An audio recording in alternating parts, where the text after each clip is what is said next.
of these teams. But that doesn't make them bad games necessarily. But there's a lot of interest in both games. So the first one is the FA Cup quarter-final, 24th of February 1951, at St James's with Bristol Rovers. 62,787 at the game, which for a club like Bristol Rovers, what a compliment that the Geordies paid. But the Chicken Road Academy was filling me full of excitement because they were convinced that we were going to win the cup. That this was our year. We're really going to do it. And of course, Bristol Rovers, because we were from a lower division, they were just there for the taking, weren't they? But there was a lot of caution from me relatives that knew a little bit about football, about what a well-knit team they were. They knew each other very well. And I'm not surprised they knew each other very well. When I looked down the team and I looked at Bradford, defender, right fullback, 486 games. Ray Warren, centre half, 450 games.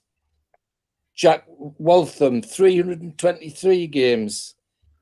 Jeff Bradford, centre forward, 461 games and 242 goals.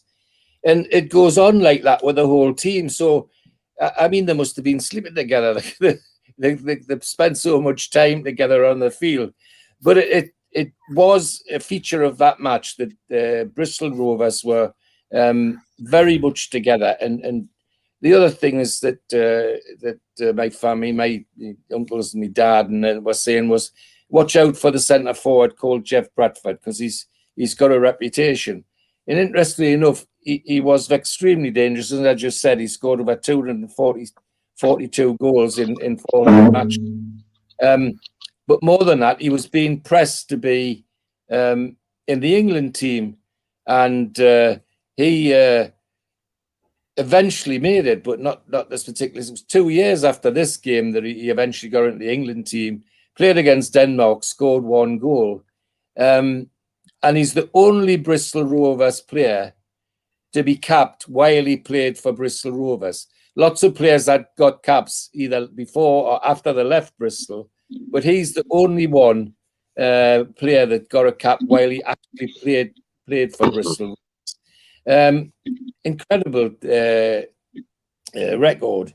I think I put the 2 teams up for you, Steve, didn't I? There should be a Newcastle team and a Bristol Rovers team.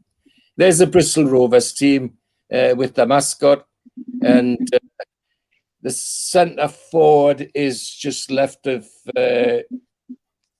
one from the centre to the left, and that's the team that played, and you can see it's taken at least, Phil, because you can see that own ground, because you can see the greyhound track in the background, and then I'd sent the Newcastle team, I think, as well, Steve. That's it. That's them with Corbett playing in the. I'm not sure if I've sent you the right one. Anyway, that's virtually. This is the one that you said photograph 2, match 1, George. Yeah. Well, I think I've sent you the wrong one. Anyway, it's about. Well, I'll go through them. That was the other one. That's the one. That's the one. You got that's the team that. That's the team that actually played. I realised afterwards that I'd sent you the wrong one. Yeah, no problem. That's the team that actually played, and it left back was Corbett instead of Alf McMichael because McMichael had a slight strain. But that's the team that played in this particular match, and that's taken at St James's Park. And what a good game it was, even though it was 0-0. It was cut and thrust, end-to-end stuff, but nobody could score a goal. I think I sent a couple of action pictures as well, Steve. That's at St James's, yeah, with a shot from Bradford. Yeah, and crosses the ball, and I think that's actually Corbett that's dodging the cross. So 5,000 fans from Bristol, and that's the replay on the following Wednesday, which caused quite a stir in our household. You can imagine all participants, apart from my grandfather who was retired, either worked in a factory or in the shipyard on the river. So going to Bristol on a Wednesday meant at least one day off, and that's it. That's it. The replay at Bristol as well. You can see the greyhound track in the background, and it was a brilliant game. They had 30,000 just over 30,000 tickets were permitted, and there was a queue to buy the tickets for our replay match of over 100,000 people in Bristol trying to get tickets for that match. And as I say, it caused such a stir in our house. Again, my grandmother gets involved by going down to see Holland's buses and persuades him to put a bus on. So he puts the bus on, so naturally gets the tickets from the club, so that fill the bus with people who are going to the match.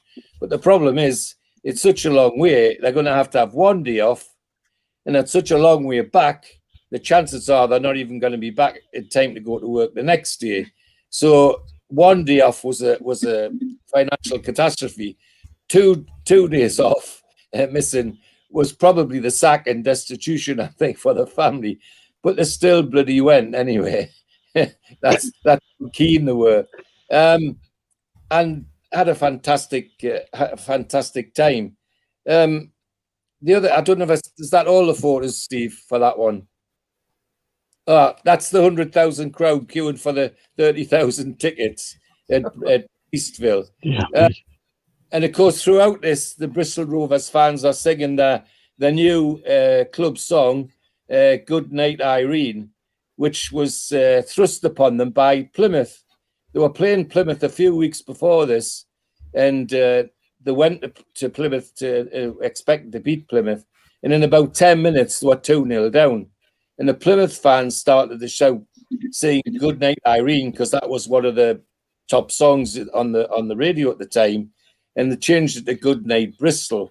So after about an hour, Bristol Rovers were up 3-2. So they returned the compliment by singing, well, Good Night Plymouth. And then after that, the club, the fans decided they would adopt Good Night Irene as their club song. And that's been their club song ever since.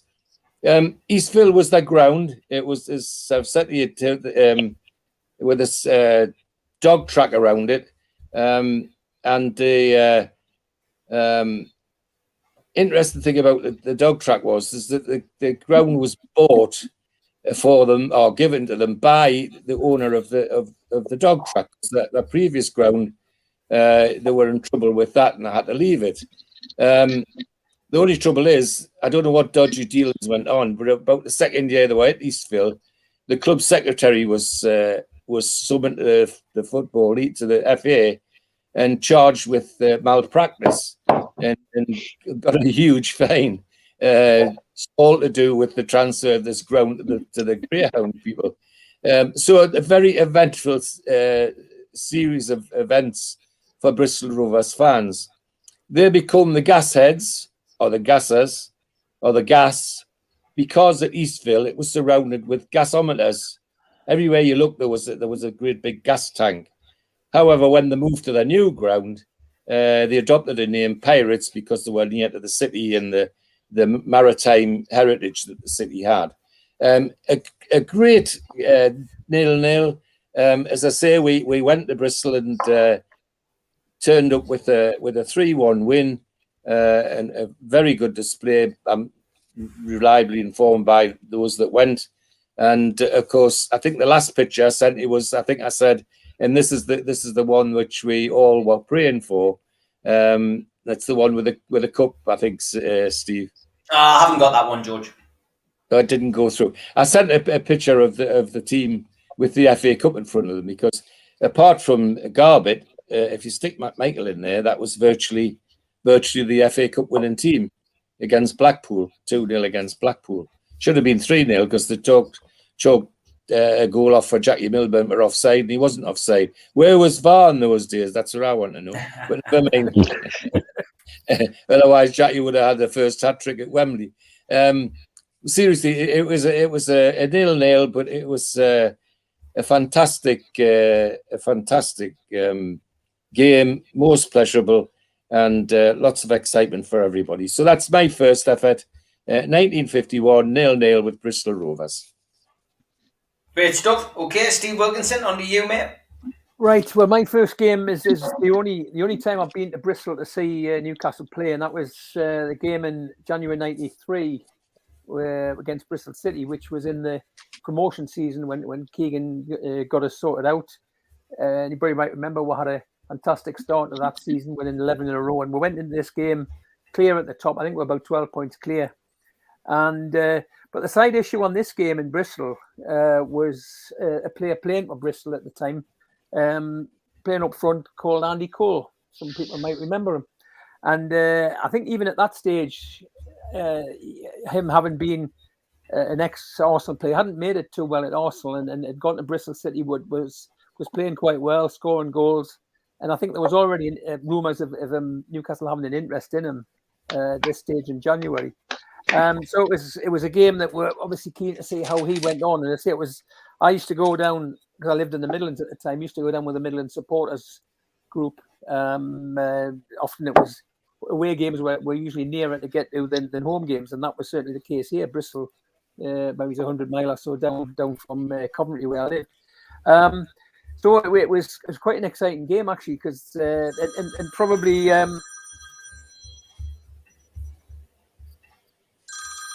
It's okay. He's on mute. That's the bank again. That was Steve Wilkinson, I think. Me, Oh, wait, sorry. Oh, it's actually Steve Wilkinson. I thought it was George, because George was looking down. It's me. The BBC, right. The BBC wanting this, but I put my priority broadcasting on a Wednesday. Good lad. Right. So the game itself was it was quite an exciting game, as I say, for that, and Bristol played pretty well, and we came out of the game winning 2-1, but it was a hard fought, and arguably Bristol City had the better chances. But I think the main credit probably goes to the defence. The team I'll give you was Pavel was in goal, right back Barry Venison, John Beresford left back, and in the centre of the defence Kevin Scott and Steve Howie. Midfield Liam O'Brien, Rob Lee, Lee Clark, and right, it's a bit small. And Kevin Sheedy, and then up front David Kelly and Gavin Peacock. So it was quite a decent team that would start to put together, and really it was that back five that sorted Bristol out, because as well as Andy Cole causing a lot of threats, another striker called Wayne Allison, who had set up a good partnership with Andy Cole, and it was actually Wayne Allison who put Bristol City ahead in about the 19th minute.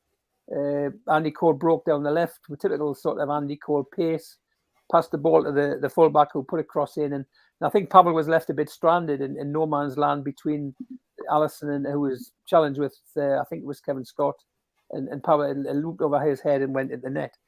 Fortunately, they were only ahead a couple of minutes. We got a free kick on the right. Kevin Sheedy, I remember, it was always precision crosses Kevin put in, and it reached David Kelly, who went up with one of the Bristol guys, and I think the goal we got credited to David Kelly, but I think it was probably an own goal headed in by the defender that was challenging him. So it was level game after just over 21 minutes, and we took the lead in the just after the half-hour mark, and this was a short corner on the left. Ball was centred in, cleared out to Liam O'Brien, who chipped it back in the box, and I think they were trying to play offside, and it fell to David Kelly, who was pretty much unmarked, headed across the goal, and Kevin Scott ended up banging it in unchallenged about the edge of the 6-yard box. So that put us ahead 2-1. But I think, as I said, the defence was probably the strength, and I think other times in that first half, John Beresford cleared one off the line from Andy Cole. Pavel made some good saves, and I think overall Bristol City had the best chances, but the defence was really got on top, and we managed to hang on into the second half and won the game. So that led us to, obviously having looked at Andy Cole then, and probably other times we looked at it. You might remember we signed him in March. In those days, it wasn't the January transfer window. You could sign any time up to about the middle of March with the last few games. So we signed him in March, 1.75 million, and it was a snip, as you might remember. And then in those last 12 games, he scored 12 goals when finally ending up with that hat trick against Leicester. And then everybody knows what happened when we first went up to the Premier League, and a fantastic goal scoring record he had been. So that was my time to Bristol. 15,000 there, and as usual, quite a vociferous crowd of Newcastle fans in the ground that day. So that's my first game. Great stuff. Okay, Stu, on to you, mate. My first game, I go back 29 years, which is 41 years after George's game. So I was doing quite well. It's the reverse fixture to the one that Steve's just talked about. It was the 5-0 at home. It was game 7 of our 11-game winning run at the start of the season. Now, bearing in mind, we had the trials and tribulations of the end of the previous season with Ned Kelly scored against Portsmouth and the 2-1 win at Leicester. And that summer we signed Bracewell, we signed Venison, we signed, who was the other one? Beresford, I think. Yeah, Beresford. We signed those 3. And it just felt, the clouds had been moved away, and every day that summer the sun shined. It probably didn't, but it felt like that. Because we just knew the team was on the up.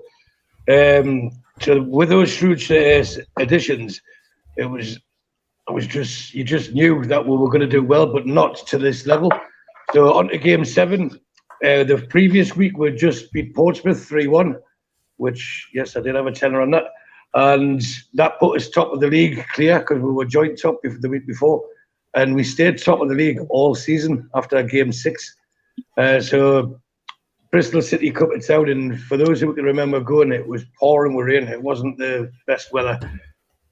Good weather for ducks, as they used to say. But the first goal was seemed to be like a training ground rehearsed, where Clark put his hand on the ball, went to pass it, and then walks away, and then the ball got knocked over the wall into the net by a certain Liam O'Brien, who repeated the same trick a few weeks later down at Joker Park, which I think was game 10 or 11. The second goal was a Gavin Peacock penalty. Now, there was a bit too hard because Quinn wasn't playing and Gavin was playing up front with Kelly. But the penalty itself, it was really lenient, and for once it was in our favour. But he took it away anyway. So the third goal comes into the second half. Now, do you know when things are going your way? We had Franz Carve, for some reason, was playing on the left wing, and he tries this cross, and it was the most blatant cross-come shot you'll ever want to see in your life, and it fooled everyone, and it just went in off the back post, and that puts us 3-0 up. We're coasting it. Then we get another pen. This one, Gavin Peacock won himself, and literally won it himself. It was a foul, but, it was, he seemed like jumping into the man who then fell over, but he did tuck it away very nicely.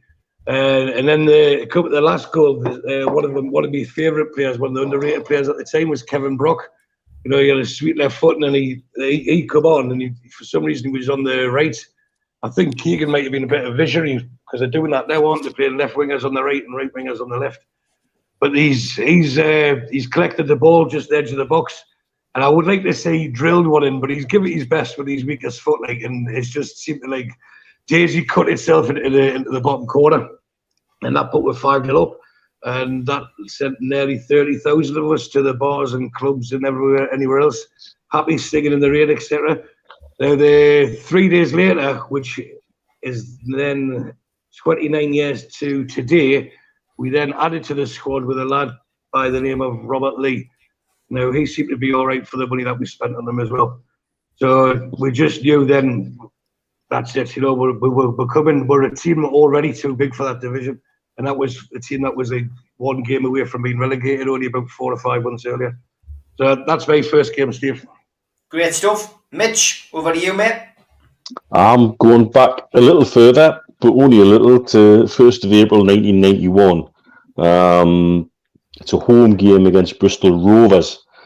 The significance of this game is it was the first game that Ozzie Ardiles was in charge for. Jim Smith had he resigned, or had he left by mutual consent? Was he sacked? I don't think anybody really knows. I felt for Jim Smith. He came into the job. He got into the playoff finals. That playoff final could have been very, very different. Yeah. But the season after, he really struggled. I think there was a suggestion, because he used to like to play the transfer market, that they weren't letting him play the transfer market quite in the way he wanted to.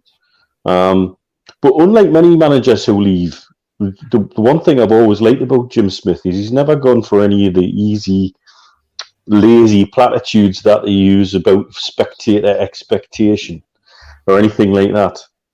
He did describe the job in his autobiography, if I remember right, as the hardest job he ever had, but not for the lazy reasons that people like Allardyce and Souness trot out. He also described it in his autobiography as one of the biggest jobs in Europe. And when we were linked with Redknapp, he was urging Harry Redknapp to take it. Desperate for his mate to take it. And I know it certainly comes across when you read his words in hindsight that he really regretted not being able to take Newcastle on in that second season. Would we have done well in the top flight had we got promoted instead of Sunderland? No. I think we'd have done exactly what Sunderland did. I think we'd have come straight back down like a stone, because I don't think our squad was ready in a million years for the top flight, and certainly theirs wasn't. But Jim Smith was gone, and they appointed Ozzie Ardiles, and there was a lot of excitement about it. You know, another big name in world football, and everybody was excited to see what was going to happen. Well, unfortunately, they got a load of shite presented to them on day one. We were awful. We were absolutely all over the place. From the 5th minute, they missed a sitter from the 6 yards. 15 minutes, Kevin Scott conceded a woeful penalty, and he actually pointed at the spot after he made the tackle. It was that bad, that bad a defensive move. However, Budgie saved it, and you think, okay, now we can get back into this. We had one bright spot in the first half, from around about 25 to 30 minutes, where Quinn latched onto a back pass and he just popped it wide when he could have done better. And young Andy Hunt had a really good shot that was saved, and then there was a goal-mouth scramble. But the second half, again, it was dire. And then on about the hour mark, a cracking shot by one of the Rovers fullbacks makes it 1-0. 10 minutes later, Kevin Scott was having an awful day at the office, and he went to sleep and left a big target man called White, I think, totally unmarked in the centre of the box. 2-0 to Bristol Rovers. I think the thing about that game, in hindsight, it showed were little glimpses of what was to come under Ardiles. I think he did an important role at the club when he was manager. He blooded a lot of the youngsters that Keegan took on, for example. But by God, the defensive organisation was zero. And it was zero organisation on that first game. And maybe should have given me a hint of what was to come. He never really got any better, unfortunately, which was a shame, because I think it was a bold move to appoint him. But that was I think that's the only time I've seen us play Bristol Rovers in the flesh. And it was a loss at home, 2-0. Aussie's first game, and Jim Smith had gone. Brilliant. Good stuff. Great memories, as always, from the lads. And a big thank you to our sponsor, Spider VPN, for all your internet security. Google Spider VPN. They come up at the top of the search list, and they will help you protect your computer. Passwords, photographs, everything on there. Also, big thanks to skipsandbins.com. Telephone 0800 25 45 25 3. Email inquiries at skipsandbins.com.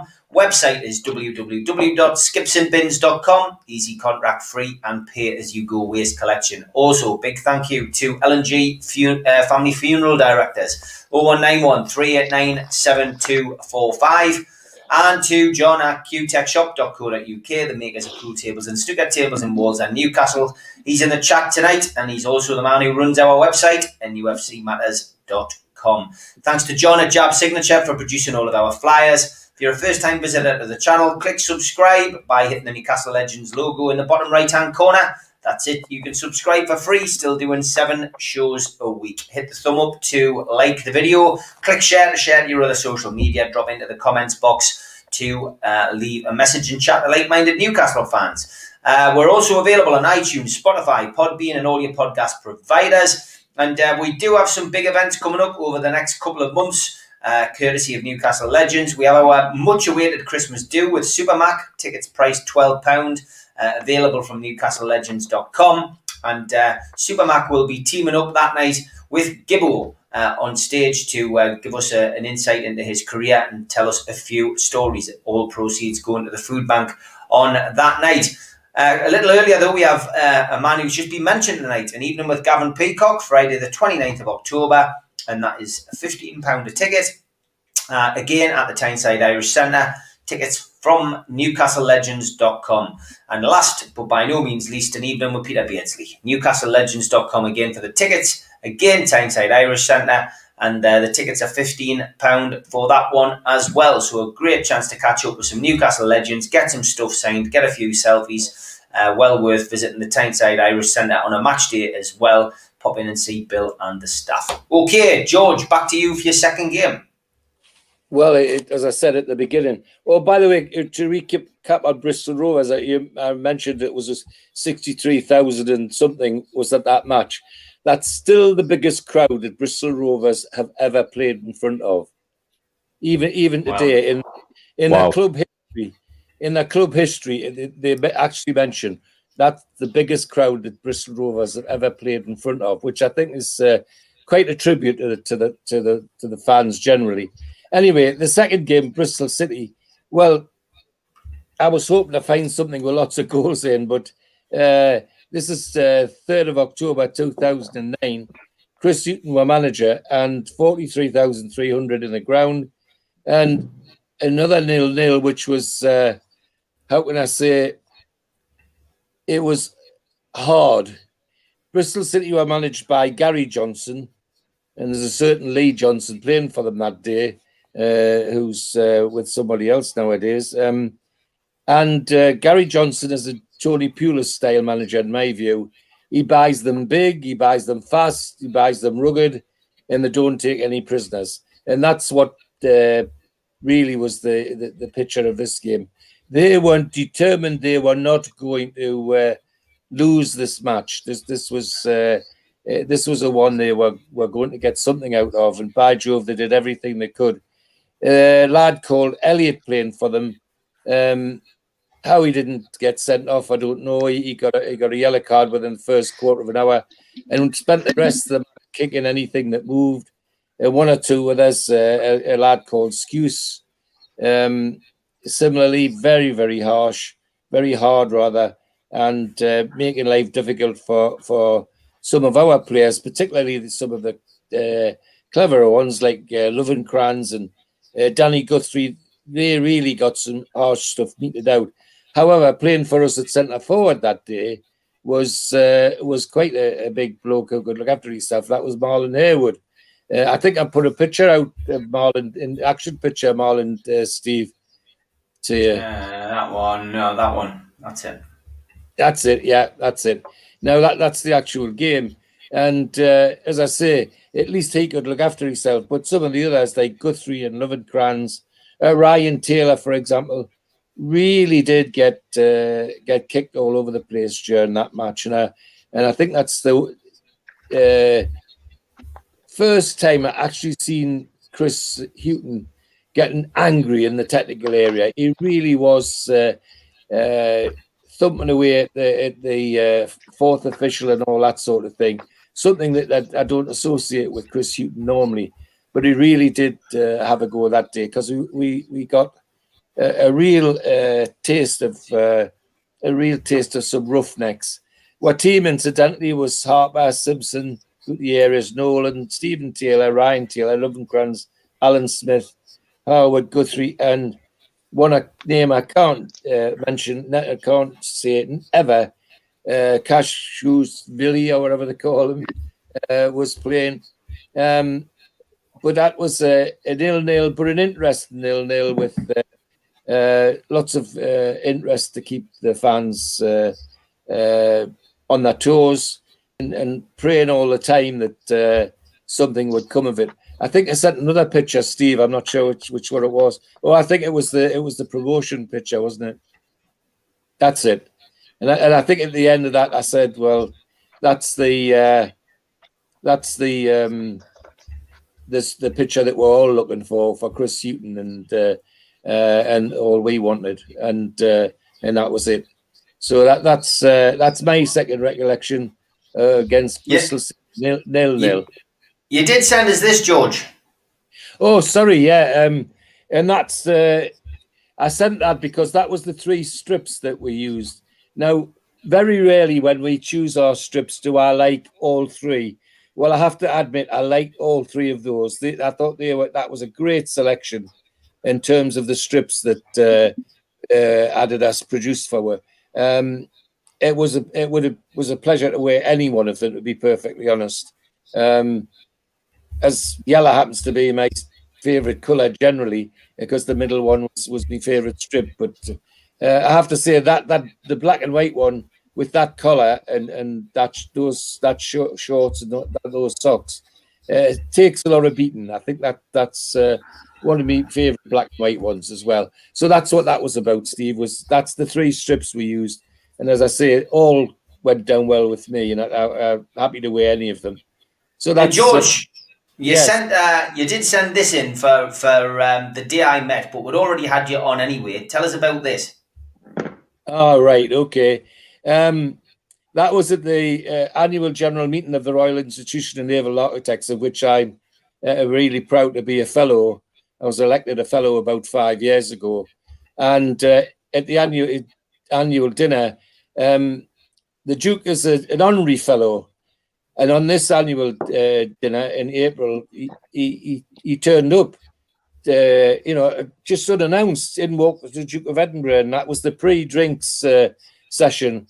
And he came over, and he knew me from something else. And that's Prof. Caldwell, my old boss, the other guy. And he knew Prof. Caldwell from a few things as well. And we had a good half hour with him before the dinner. And what he was talking to Prof. Cole and I about was there was a big hoo-ha on again about, you remember the trawler Gaul that disappeared from North Shields? And lots of people, and particularly the fisher people at North Shields, thought it had been taken down by its nets got caught by a Russian submarine, right, and took it down.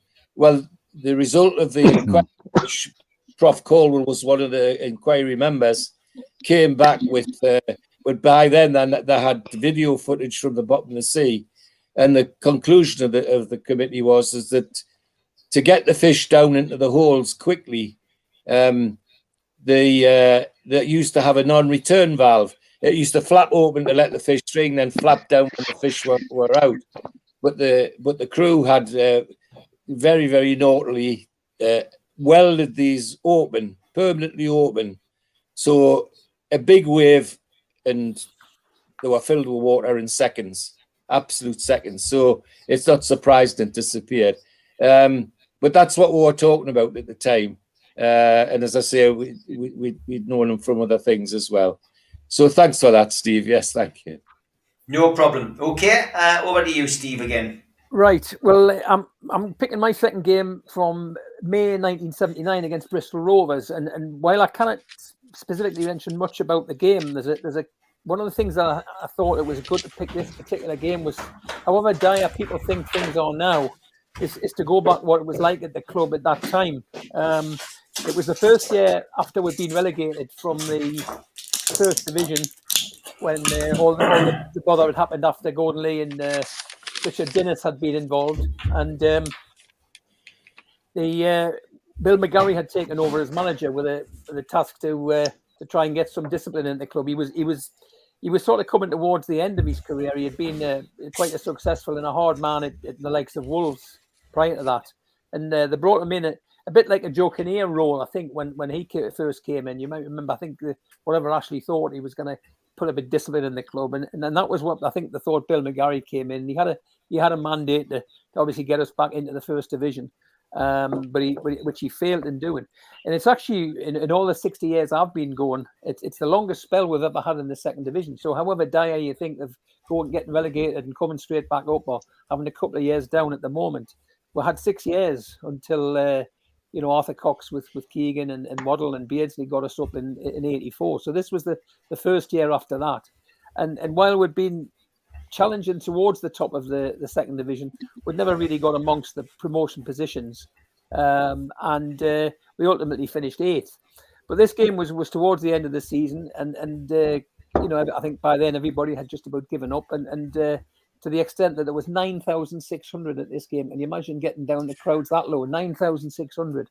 And I don't even think that was the lowest. I think there was another game after this that I think it was against Wrexham, where there was about 7,000 audience.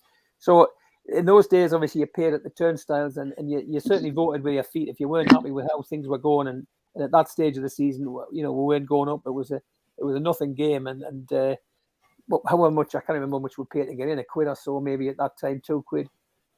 People found better things to do on a Saturday afternoon. The other interesting thing about this game, which we actually won 3-0, was one of the goals was scored by Alan Shoulder. Now, if anybody remembers Alan Shoulder, it's often said that we should go to local teams. We spend all this money on fantastic players that don't deliver, and it's often said you could probably get somebody out of a Sunday morning team or a local team to come and do a better job, and that was the case with Alan Shoulder. We actually signed him from Blythe Spartans. Now he'd become quite well known at that time because the year before, anybody remember, Blythe Spartans got to the 5th round of the FA Cup, ending up with a 5th round replay. They'd actually beaten Stoke in the 4th round, and played away to Wrexham in the 5th round, and got a draw at Wrexham. And obviously their ground wasn't ideal because they only got a small crowd, and there was a lot of interest in the game because it was the fact that how far Blythe had got as a non-league team in the FA Cup to get to the 5th round. So they decided to play St James's Park, and 42,000 were there, which was actually the biggest crowd in St James's Park that whole season in 77-78 for a game not involving Newcastle. And I certainly was there and remember. I think it was pouring down with rain as well, just to add to the problems. And unfortunately, Blythe. It was awful. Yes, it was. Blythe lost 2-1, but some players sort of impressed and things, and one of them was Alan Shoulder. And in December of 78, Newcastle Bill McGarry had decided to sign Alan Shoulder, and he was a small guy, and he was actually at that time a part-time player. And he was working down the pit at Horden. That was his full-time job, and we dragged him out of the pit and made him into a full-time professional player, and it certainly came off because he scored quite a few goals that season. I've sent a picture, Steve. Have you got that picture that I sent in of Alan Shoulder? That's him. That's him scoring a penalty against. And if anybody can recognise that team, maybe somebody can come back and recognise the badge on the player, or even the player himself.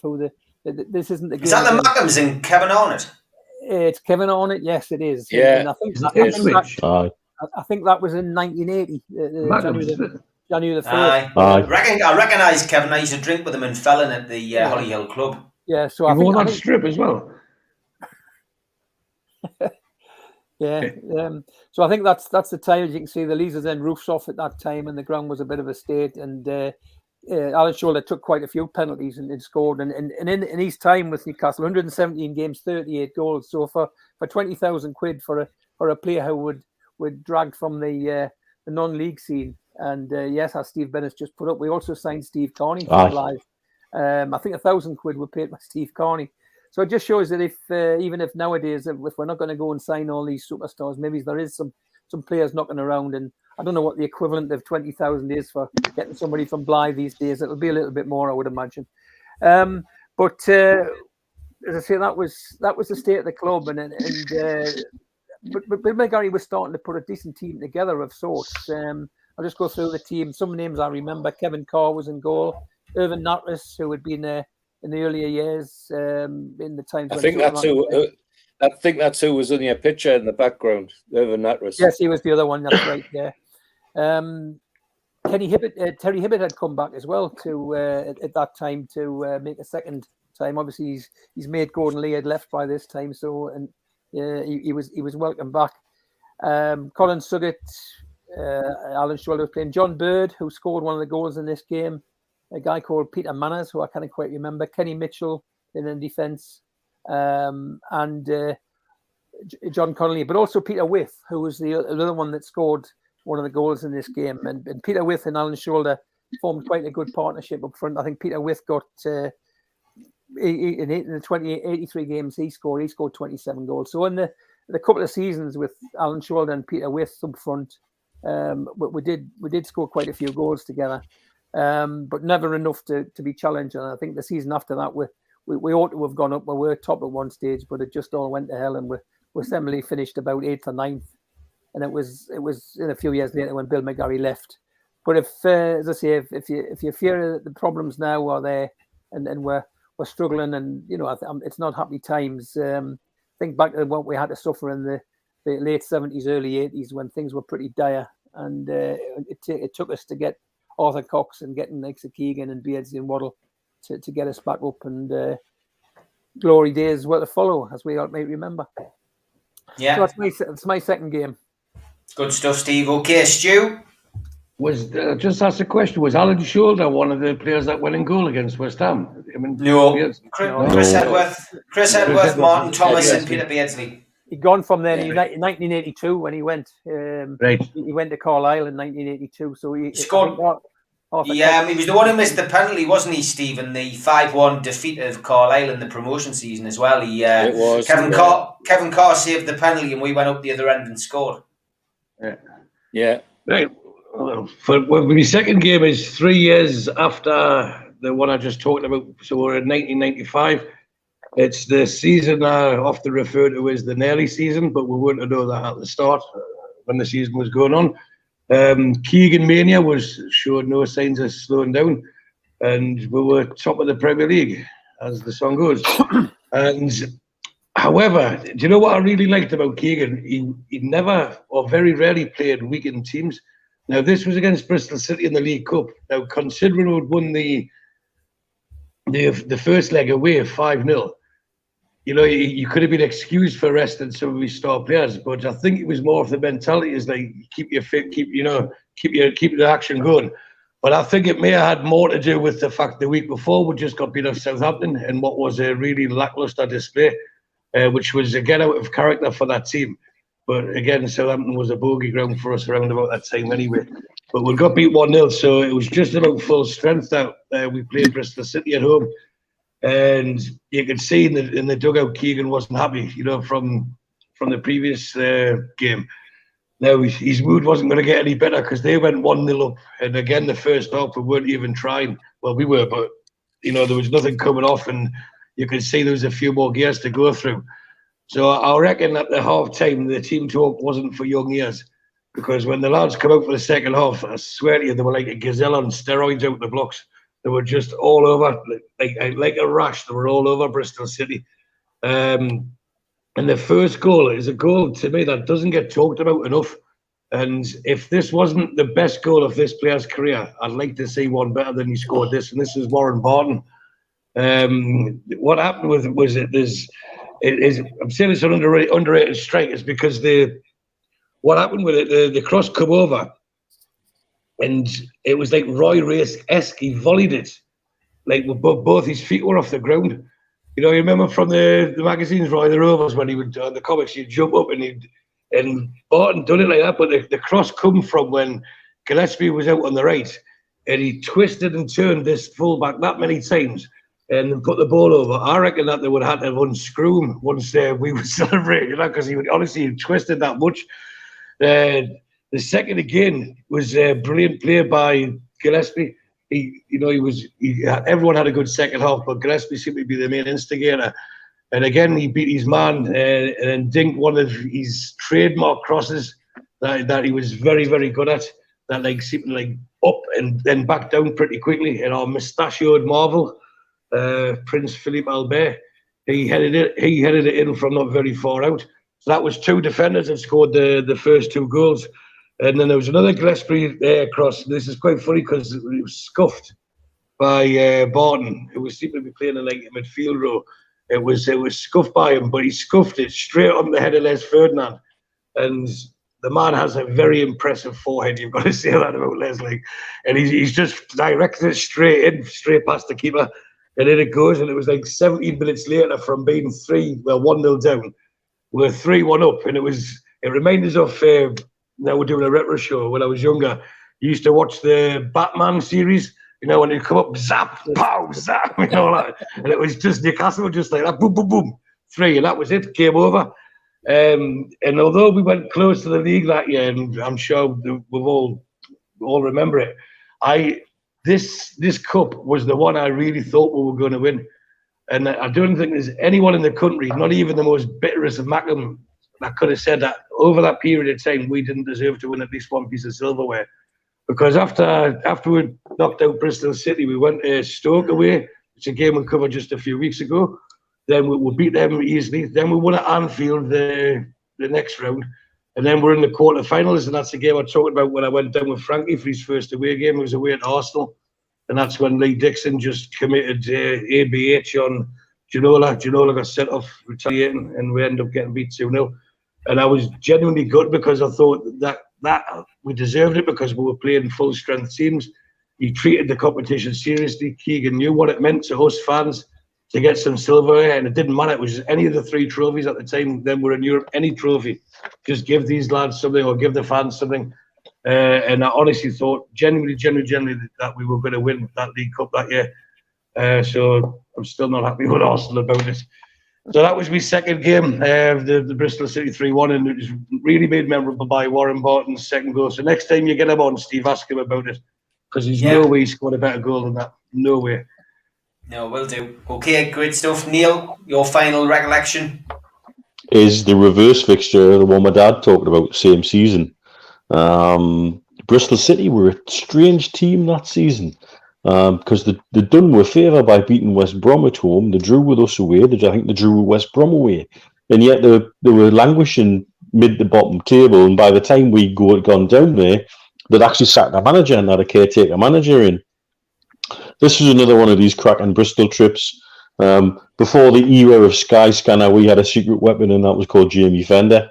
And Jamie used to always be the man who used to come up with the cheap flights.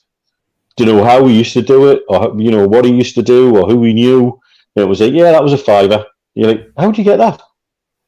You must have booked them like months ago. He says, no, I've sorted it. Got 5. And you're like, okay, fair enough. And so some people who asked us on Twitter, by the way, yes, he is related to Sam Fender. It's his uncle. So, his uncle, yeah. Aye, yes. And so. It was one of those cracking weekends. It was the late game on the Saturday, and everybody else had already played. It was a proper game of 2 halves. They came out with the same attitude first half. They kicked the living daylights out with midfield. Guthrie and Nolan looked really, really light in the centre at times. And within 10 minutes, we were 1 down. A lad called Nyatanga, who'd been on loan at the Mackems, I believe, because he had he really did celebrate in front of her, and it was unnecessary, and he got some pelters, shall we say. And we really struggled to get into it. And then just on half-time, Nicky Maynard turned Simpson inside out, and he made a cross-come shot that went in off the post, and we're 2-0 down at half-time. And again, I don't know what Houghton said to them, because we were still struggling with a little bit of injuries, but we talked last week about how this team evolved and learned that season about things they had to do, and this was another one where they got themselves back into it, doing the ugly stuff, and it worked by 70 minutes. The keeper made a loose throw. Gutierrez got hold of it, robbed the defender, rounded the keeper, and you get back to 2-1. And then it only took with 4 minutes to equalise. And Wheatley and Routledge did a lovely exchange of passes. Carroll swept it in 2-2, and we're all going mental. I seem to remember 3 lads jumping on over the barrier onto the edge of the pitch when it was really muddy, and they must have had dress shoes on as they all went sliding. They must have gone home looking like they'd been in some sort of dirty protest. But they didn't care, and neither did we. And right on 90 minutes, Leon Best had a shot saved with fingertips onto the post, and we should have actually won it. And that was a team who had learned. They'd learned to get themselves back into games. They'd learned to do the dirty stuff. They learned to fight. And I think that left with 2 points clear of West Brom and 10 points clear of Forest in third. And I think there was something like 8 games to go. And that comeback, again, just revived the team to get them set for that run-in. That was crucial. That saw we eventually take the title, of course. And that was that season in a nutshell, the evolution of that squad. And then another great trip to Bristol with mates, and you can't replace that. No, definitely not. Some great stories as always, and some great recollections from the lads. As always, we'll finish the show off with some celebrity fans, with some players that played for the team, or teams as in this case, and Newcastle United, or managed. And we are going to get a team of 11, which I would have found difficult, I've got to be honest. But let's start with the celebs. Here we go. Eddie Large. Eddie Large. Eddie Large. I've not seen any of these. Oh, that's do now. Must be a slight delay, mate. I'll leave them on a bit longer for you. I don't know who she is anyway. No. I'm clueless. No. Jane Couch, the boxer. Couch. Never. Yeah. Justin Lee Collins. GLC, sorry. Yeah, Justin Lee Collins. GLC, I'm thinking of Dubai on I was going to say that's near the marina, mate. Banksy. Banksy. Yeah, no photos of Banksy, of course, but Banksy, a Bristol fan. Tony Robinson. Baldrick. Yeah, Baldrick is a Bristol fan as well. Jeffrey Archer. Jeffrey Archer, yes. Richard Scudamore. Scudamore, yeah. Richard Scudamore. John Cleese. John Cleese, yeah. And John Cleese. Okay, that rounds up the celebrities. Were quite difficult to find, but we did get enough, which is good. Okay, players that played for either Bristol City or Bristol Rovers, and also played for Newcastle. We'll start with an easy one. Martin Thomas. Martin Thomas, of course. Talked about him a little bit earlier in the West Ham game. Tinian, Correct. Yes. He never. Brian Tinian, of course, who played for Bristol, played for Newcastle, also managed Bristol. he did. Andy Cole. Andy Cole. Cool, yeah. Andy Cole. That's the ball, he scores a goal. Bjorn Christensen. That's Christensen. Benny Christensen. Going down the quayside market on a Sunday. This guy's was one of my favourites in the 80s. Oh, are we?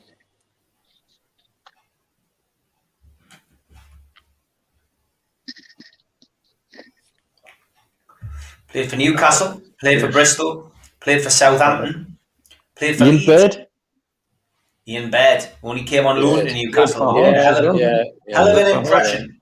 Good player, him. I'd like to have seen him stay at Newcastle when my Logie, they used to call him in Scotland, Logie Baird. Agreed. Michael Bridges. Yeah.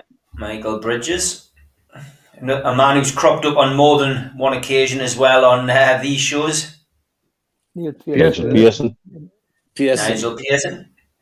Manager of Bristol, of course. And last player we've got is this lad.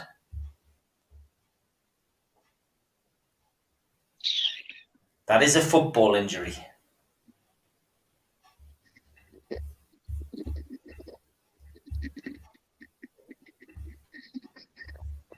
Have I stumped you on the last one? Is it Bradley Orr? Well done, Mitch. Well done. He's in my team as well. Yeah. He's in my team. Bradley Orr, yeah, that's good stuff. Okay, let's go to the teams. George, we'll come to you first. Okay. Martin Thomas in goal. I put right back Simpson Rose left back. Tavernier at 4, Tinian at 5. Not sure what I've done with the others. And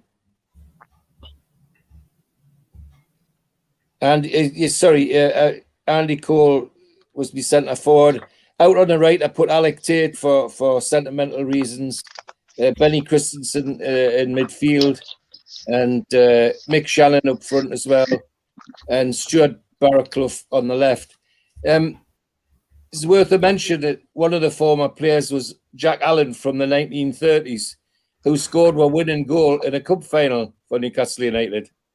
And he is the father of a lady called Anne, she's passed on now, Anne Darling.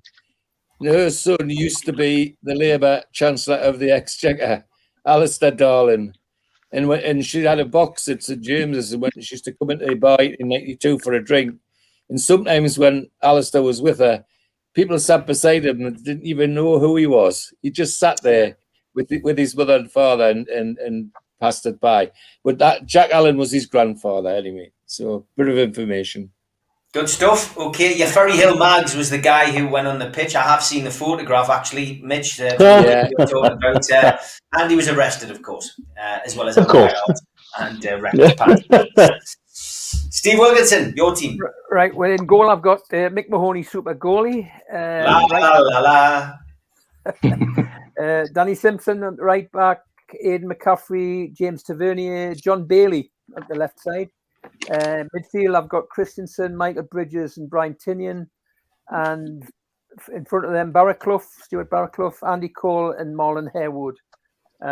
Manager was very difficult. Steve McLaren, not sure. No, let them manage themselves. Good stuff, Stu. Right, I put Fraser Forster in goal, and then Bradley Orr right back. And I'm glad that Steve mentioned John Bailey, because I remember when we signed him, it was a big signing for us. When he just won the league with Everton, it was all exciting. So I put John Bailey in his permanent left back. I had Darren Peacock and Benny Christensen at centre half. I cheated a bit with the midfielders. I put Tavernier on the right and Brian Tinian on the left, with Joey Barton in the middle. Made him player manager. Then I had Mickey Bridges, Andy Cole, and Marlon Harewood up front. That was my team. And what were you drinking? What were you drinking? I was just going to say, it's pink gin and lemonade, a pint of pink gin and lemonade. Pink gin and lemonade, there we go, Very John. refreshing. There's your answer. Mitch, your team? Okay, I got Fraser Forster in goal. I've gone with three at the back, Darren Peacock, Benny Christensen and Aidan McCaffrey. Right wing back, Danny Simpson, and left wing back, Danny Rose. I've gone for a midfielder, James Tavernier, Stuart Barraclough and Brian Tinian, and Andy Cole and Mick Harford up front. And the manager, I've made Nigel Pearson. Fantastic. Great recollections, as always. Some great stories. Nobody got the drink correct, so that rolls over, John. I guess 2 bottles of brown ale tomorrow night when you're watching. But as we said, which I think you missed at the top of the programme due to a couple of technical problems with YouTube, we are going to have a couple of weeks off with the Retro Show. Next Wednesday, we will be doing a special on the cat case, taking what we can out of that meeting. And then we are going to hit the European road with the lads, look back at some European games. We will, of course, announce on the social media platforms when and where you can catch those. But for now, it's thanks to George, thanks to Steve Wilkinson, thanks to Stu, and thanks to Mitch. Take care, lads, and good night. Cheers, everyone. Bye-bye. Bye-bye.